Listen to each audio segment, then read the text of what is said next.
Сәлем достар. Бүгінгі кинотайымда 2017 жылы жарық көрген VIP фильмі. Шолуымызды бастамас бұрын достар видеоға лайк басып, арнаға тіркеліп қолдау көрсетейік. Ұлттық барлау агенті Пак Чжи Хёк Гонконгта қару саудагері Пол Грэрэммен кездесті. Американдық оған тапанша беріп, қонақ үйді нұсқады. Ол жерде КСРО өкілі 9 күзетшінің қорғауында еді. Қазір олар бейнекамераларды 15 минутқа сөндіреді. Сол кезде Пак өз миссиясын орындай алады. Кәріс агенті баспалдақтағы алғашқы күзетшілерді жойып, нөмірге баса көктеп кіріп, ішіндегі барлық адамды аяусыз өлтірді. Көрініс 5 жыл бұрынғы оқиғаға ауысады. Солтүстік кореялық бір қыз үйіне жалғыз қайтып келе жатады. Қасында жергілікті бай балалары мінген көлік тоқтап, қызды мәжбүрлеп машинаға салып, белгісіз жаққа алып кетті. Сол кеште полицей Ли Дэ Бом қылмыс орнына жетті. Ауылдағы үйден қыздың әкесі мен дзюдошы ағасының қатыгездікпен өлтірілген денесін тапты. Келесі бөлмеде Дэ Бом нағыз қанды қырғынға куә болды. Жерде қыздың аяусыз азапталған анасы мен 5 жасар сіңілісі жатты. Дэ Бом бұл қасапшыларды ұстағысы келетін жалғыз адам сияқты. Бірақ бастығы оған қару мен куәлікті тапсыруды бұйырды. Ал қыздың өзі әлі тірі еді. Жалаңаш жыртқыштар оны азаптап, туыстарының қинап өлтірілген суреттерін көрсетіп отыр. Мұның бәрі Кинг Ванильдің особнегінде орын алды. Маньяк бейшара қыздың үстіне еңкейіп, денесін темір сыммен орап, соңғы соққысын жасады. Араға 3 жыл салып, бұл жолы Оңтүстік Кореяда кезекті құрбанның азапталған денесі табылды. Қылмыскердің қолтаңбасы өзгермеген. Ұзақ азаптан кейін ол құрбанын тұншықтырып өлтіреді. Бұған қоса, істі тергеген полицейдің денесі табылды. Енді тергеуді қайтадан нөлден бастауға тура келеді. Полиция бастығы істі бөлімнің ең үздік тергеушісі Чхэ Итоға тапсырды. Ол қатал, бірақ нәтижелі жұмыс істейді. Қазір полицейдің жерлеу рәсімі өтіп жатыр. Ресми нұсқа бойынша ол өз-өзіне қол салған. Әріптестері оның кабинетінде барлық материалдарды жинап жатыр. Коптарды зертханаға шақырды. 7-ші құрбанның тырнағының астынан ықтимал қылмыскердің тіндері табылды. Бұл дегеніміз, енді оларда қылмыскердің дыңқысы бар. Енді күдіктілерден үлгі алу ғана қалды. Басты күдікті байдың баласы Кинг Ваниль. Вы не знаете, с какими людьми вы связались. То же самое было с шефом Чжи. Месяц не было, а уже развели тут говнину. Ты что, работать разучился? Нет. Қалғандары босаңсамай, маньякты ұстауға кірісін деп шеф Чхэ бір кампты ұрды. Кинг беделінен айырылған солтүстік кореялық шенеуніктің ұлы. Маньяк Қытайдың солтүстік Корея басшыларын қаржыландыратын есепшоттарының нөмірлерін біледі. Сондықтан Оңтүстік Корея барлау қызметі оны солтүстіктен жасырын өткізіп, кейін америкалықтарға тапсыруды көздеген. Алайда Кинг бұл жақта әйелдерді өлтіре бастады. Енді барлаушылар осы маньяк түрмеге түспес үшін полицейлерге үнемі кедергі келтіруге мәжбүр. Пак полицияның Кингді тұтқындауға жақын қалғанын білді.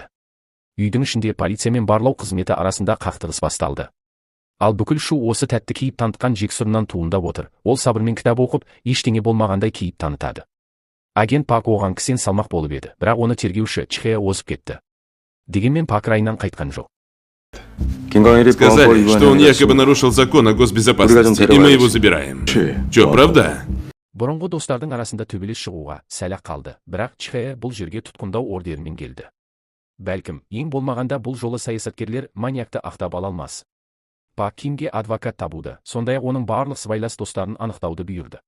Похоже, они все исчезли, испарились. Прям все? Да. Осы уақытта Кимнің достарын біреу кувалдамен жүйелі түрде ұрып өлтіріп жүрді. Учаскеде адвокат Кимнің соңғы кісі өлтіру кезінде қалада болмағанын дәлелдейтін айғақтар ұсынды. Енді тек оның ДНК-сы неге құрбанның денесінен табылғанын түсіндіру ғана қалды. Адвокат мұны былайша түсіндірді. Ким өз бақшасында баклажан өсіреді екен. Ол баклажандарды достары мен көршілеріне таратып береді. Құрбандардың бірі сол көршілердің бірі болған әйелі еді. Слышь, придурок, я спросил, почему твоя ДНК на телах жертв. Я не спрашивал тебя о баклажанах. Чхэ күдіктіні бөлімшеде тағы 24 сағат ұстап тұра алады. Ал әзірге оның барлық сыбайластарын табу керек. А вы еще что здесь? Жопу в руки и пошли. Ать-два. Полицейлер құрбанның үйінің маңындағы барлық бейне жазбаларды тәркіледі. Дәл осы уақытта барлау қызметі полиция бөлімшесіндегі камераларға қосылды. Пак маньякты ол жерден мүмкіндігінше тезірек алып шығу керектігін түсінді, әйтпесе полицейлер айғақ тауып қояды. Ал тергеушілер жазбаларды түні бойы қараумен болды. Шеф, кажется, я что-то засек. Шеф, и здесь тоже. И здесь. Бейне жазбалардың арқасында Кимнің кісі өлтіру кезінде қалада болғаны анықталды. Енді оған құтылу жоқ. Оның достарының бірін тірі қалдырып, тас жолдың ортасына тастап кетті. Оны бірден барлаушылар алып, өз мақсаттарына пайдалануға шешім қабылдады. Қатты азапталған сыбайласын бөлімшеге әкелгенде, ол бірден бүкіл кінәні мойнына алды. Бірақ кенеттен оның даңқысы бірден 3 құрбанның сүйектерінен табылғаны белгілі болды. Это все появилось из ниоткуда? Кто это предоставил? Қысқасы, істі жабатын, Кимді америкалықтарға тапсырып, оларға құрмет көрсететін уақыт келді. Алайда үйдің алдында белгісіз біреу күтіп тұрды. Ол иесінен тамақты кейінге қалдырып, өзін тыңдауын өтінді. Бұл солтүстік кореялық полицейде болмады. Ол Кимнен кек алуға бел буған. Я приехал с севера, чтобы поймать этого демона-убийцу, Ким Кван Иля. Чхэ бөлімшеге келгенде, маньякты ұлттық барлау қызметінің агенттері алып бара жатқанын көрді. Ким болса, оған тура қарап, бетіне күліп тұрды. Знаешь, какие звуки издает человек, которого собираются убить? Особенно звуки, которые издают женщины на пороге смерти. Чхэның жүйкесі сыр берді. Ол Кимнің бетіне жұдырық жұмсады. Мұны репортерлердің камералары бірден түсіріп алды. Сол кешке ақ жанжал тудырған мақала дайын болды. Осыдан кейін бастығы Чхэні қызметіне шеттетті. Ашуға булыққан тергеуші өз кабинетінде бәрін қиратып тастады. Чхэ боммен болған әңгімесін есіне алды. Тергеу кезінде оның 2 бағыныштысының тамағын қиып тастаған, ал өзін жаралаған. Мұның бәрі олардың Кимге тым жақындап қалғаннан болған еді. Қазір маньякты қонақ үйдің бір бөлмесінде күзетпен ұстап отыр. Сол жерге агент қыз кіргенде Кимнің ішінде бірден жыртқыштық инстинкті оянды. Бастықпен сөйлесу үстінде Паққа оның адамдарынан қоңырау келді. Жексұрын қызға тап беріп, оны өлтіре жаздады. Бұл жолы Пақ та шыдай алмады, бейнебақылау камерасын бұрып, маньякты теуіп құлатты. Веселишься? На этот раз с той женщиной ничего не случилось, я... Ким әйелге шабуыл жасаған мойындады, себебі ол оған қараған екен. Пақ қылмыскердің бетін аяқпен таптады, бірақ Ким күле берді. Ол өзіне ештеңе болмайтынын жақсы біледі. Пақтың қолынан келетіні адамдарын маньякты қатаң қадағалауға бұйыру ғана. Чхэ бәрі бітті деп ойлаған еді, бірақ кенет солтүстік кореялық полицей қоңырау шалды. Ол Кимнің 2 жыл бұрын Гонконгта қылмыс жасағанын хабарлады. Бай баласы достарымен бірге қытайлық студент қызды өлтірген. Жергілікті полициядан ақша беріп құтылып кеткенімен, оның жүзін анық көрсеткен бейне жазба сақталып қалған. Маньякты енді ЦРУ агенті Пол Грейге тапсыратын уақыт келді. Ты выбрал себе нездоровое хобби. Не мог выбрать что-нибудь получше? Америкалық Кимге көмек ұсынды, бірақ оның орнына ақпарат талап етті. Олар оны бір рет бұрында құтқарған, Гонконгтан алып шыққан кезде. И вы переправили этот кусок говна нам? Осылайша барлау қызметі өз елінде қаншерді паналатып отыр. Кимнің солтүстік Кореяда енді қорғанышы қалған жоқ, әкесі бұрынғы ықпалынан айырылған. Сондықтан Ким америкалықтармен ынтымақтастыққа қуана келіседі. А что, если до начала разговора мы снимем эти браслеты? Барлаушының жоспарын Чхэ бұзды. Ол жаңа тұтқындау ордерін алды. Тергеуші жазбаны қосып жіберді. Онда Кимнің қытайлық студент қызды өз қолымен өлтіргені анық көрінеді. Ну так что, будете и теперь защищать это чмо дарамное? Чхэ жеңіске жетті де, ақыры маньякты тұтқындай алды. Я знаю, зачем ты так измывался над своими жертвами. У тебя ж пипирка не стоит, верно? На 5:30, да? Ким полицейге тап берді, ал Чхэ оны заңды түрде аяусыз тепкілеп тастады. ЦРУ қызметкері жергілікті полицейлерге солтүстік кореялық полицейдің көмектескенін білді. Кимнің бандасы оның барлық адамдарын азаптап, кейін өлтіріп тастаған.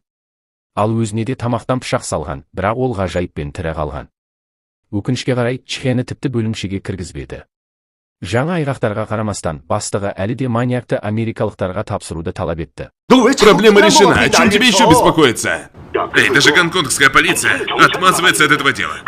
Чхэ бастығына айғайлап телефонын сындырып тастады. Бұл нағыз абсурд еді. Олар маньякты ұстады, бірақ енді оны босатуға мәжбүр. Тергеуші Кимді бас полиция басқармасына алып барды. Алайда тіпті сонда да оған қарсы жауап берілді. Қылмыскерді міндетті түрде ЦРУға тапсыру керек, америкалықтарды ренжітуге болмайды. Осы кезде агент Пак келіп, тергеушіге 3 жыл бұрын елден қашқан солтүстік кореялық полицей жайлы айтты. Ол осы уақыттың бәрінде Кимді аңдып жүрген. Кимнің достарын жазалағанда сол бом болатын. Енді ЦРУ Кимді алып кетпек, демек ол енді америкалық топырақта қыздарды өлтіре беретін сияқты. Полицей амалсыздан Кимді америкалықтарға тапсырды. Уәде еткендей, маньяктың кісенін бірден шешіп тастады. Ол сол сәтте ақ ЦРУ агентіне тап беріп тапаншасын тартып алды. Жексұрын суыққанды түрде тергеушіні атып өлтірді. Оның қаны Пактың үстіне шашырады. Ким басты қарсыласынан кек алды. Шынымен де енді де оған ештеңе болмай ма? Американдықтар асығыс кетіп қалды, өйткені агент Пак Кимді босатпауға бел буды. Ол түсіру көлігінің артынан қуды. Ал бұл кезде жолда Кимді де бом күтіп тұрған еді. Ол көлікті соғып, сәл шегініп барып қайта жоғары жылдамдықпен соқты. Бірақ Ким екі америкалықтың ортасында отырғандықтан айтарлықтай жарақат алған жоқ. Бом оны шашынан сүйреп алып шығып, бірнеше соққымен есінен тандырды. Бывший полицей маньякпен есеп айырысуға бел буды, ал агент Пак оған кедергі жасамады. Пол Грей көлікке оқ атты, бірақ жүргізушіні дәл таба алмады. Бом енді Солтүстік Кореяға оралып, сатқынның ұлын билікке тапсыруды ойлап отыр.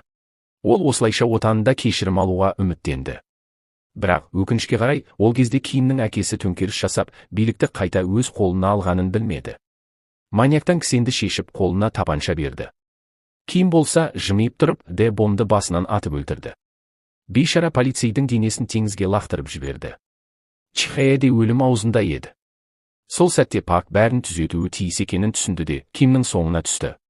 Оны қайтадан Гонконгта қолға түсірді. Кәсіби агент пистолеттегі глушительмен барлық күзетшілерді жайратып салды. Біреуін пышақпен өлтірді. Тағы екі Қытай есіктің ар жағында тығылып тұр еді, Пак оларды да құртты. Енді кезек қол сұғылмайтын мажормен есеп айырысуға келді. Так, Джехёк, давно не виделись. На этот раз защитишь меня? Осы сәтте Кимнің әкесін сатқындық үшін өлім жазасына кесіп жазалады. Пак оған бірнеше рет тапаншамен оқ атты. Аңғал маньяк агент оны қытайлардан қорғауға келді деп ойлаған еді, бірақ қателесті. Ол өмір үшін саудаласа бастады. Чего ты хочешь? Чего ты хочешь? Убить тебя. Пак тағы бір оқ атты да, тапаншаны Кимнің аузына тықты. Ақыры оның миын шашып жіберді. Бірақ Пак үшін бұл жеткіліксіз болды. Ол қолына балта алып, маньяктың басын шауып тастады. Америкалықтар Кимді тірідей әрі дін аман алғысы келген еді. Алайда ол енді өлі күйінде қалды. Да этот счет уже пуст, идиот. Китайцы его обчистили. Пак ЦРУ агентіне, егер оны тағы бір көретін болса, мойнын бұрап тастайтынын айтты. Чхэ, ең ықтимал, енді ешқашан есін жия алмайды. Бом теңіздің түбінде жерленді. 3 адамнан тек Пак қана тірі қалды. Мұндай мажорлар кинода ғана емес, өмірде кездесетіні өкінішті. Фильмнен алған әсерлеріңізбен бөлісіңіздер. Арнадағы фильмдердің толық нұсқасын Telegram каналымыздан көре аласыздар. Келесі кездескенше.